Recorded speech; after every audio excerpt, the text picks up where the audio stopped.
సొంత నియోజకవర్గంలో మంత్రి రోజాకు అసమ్మతి సెగ తగిలింది.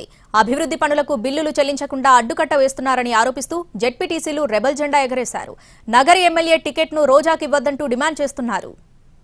వైసీపీ ఎమ్మెల్యేల్లో టెన్షన్ పెరుగుతున్న వేళ కొన్ని నియోజకవర్గాల్లో స్థానిక ప్రజాప్రతినిధుల అసమ్మతి సిట్టింగుల టెన్షన్ను రెట్టింపు చేస్తోంది.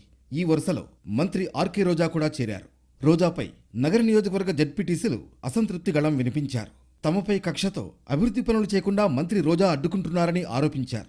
చేసిన అభివృద్ధి పనులకు బిల్లులు విడుదల చేయకుండా వేధిస్తున్నారని ఆగ్రహం వ్యక్తం చేశారు.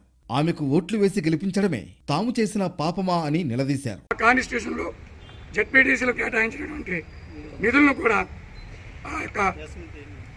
ఆ ప్రొసీడింగ్స్ మీద ఎస్టిమేట్లు వేయనీయకుండా ఏఈల్ని డిఈల్ని ఎవరో కాదు మా మంత్రివర్యులు శ్రీమతి రోజా గారు. మంత్రి పదవి వచ్చినప్పటి నుంచి రోజా తమను మరింత ఇబ్బందులకు గురిచేస్తున్నారని వాపోయారు. వడమాలపేట జెడ్పీటీసీ మురళీధర్ రెడ్డి, నిండ్ర మండలం జెడ్పీటీసీ మల్లీశ్వరి ఎట్టి పరిస్థితుల్లోనూ ఆమెకు నగర టికెట్ను పార్టీ అధిష్టానం ఇవ్వకూడదంటున్నారు. ఆమె కాకుండా ఎవరికి సీటు ఇచ్చినా తాము గెలిపిస్తామన్నారు. రోజా మేడం చాలా ఇబ్బంది పడిస్తుంది అందరినీ.